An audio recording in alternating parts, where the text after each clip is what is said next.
1 Samuel chapter 24 ends with David once again escaping from Saul.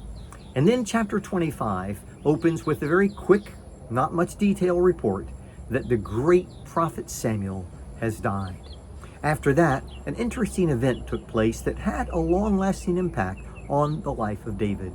And that took place when he was in an area where there was a man by the name of Nabal. Nabal had a lot of flocks, and David and his men worked very hard while they were hiding there in the wilderness to help the shepherds that worked for Nabal and to take care of their flocks.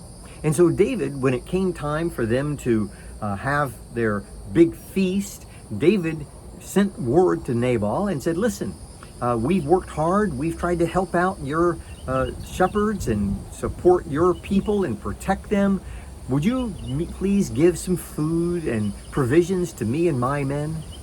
Nabal refused. He would not go along with David. Well, I want you to notice David's response when we come to 1 Samuel chapter number 25, and we're going to look today at verses 12 and 13. And what I think is interesting about these verses is that this is David, the one who knew what the high road was. But this time, he didn't respond in the right way. Let's see what happened. So David's young men turned away and came back and told him all this.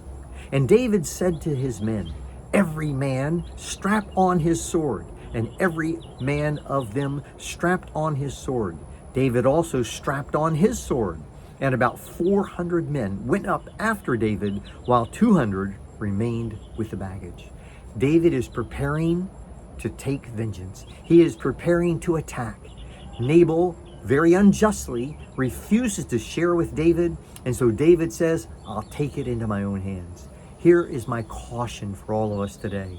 Be careful of getting on the cycle of revenge, the cycle of being unkind. What happened here? Well, David was kind to Nabal. Nabal, in turn, was not kind to David. He spoke evil of him. He refused to help him and his men.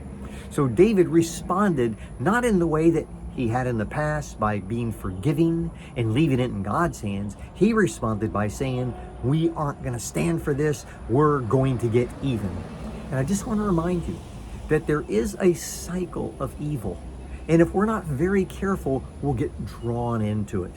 Nabal was not a good man. He wasn't doing what was fair and right. But for David to go and take vengeance would not have been good in the long run.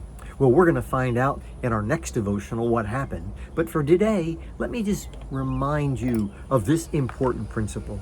Beware of the cycle. That way that we get drawn in to arguments and discussions and accusations and harm to others. Why? Because they did it to me first, and I'm only getting them what they deserve.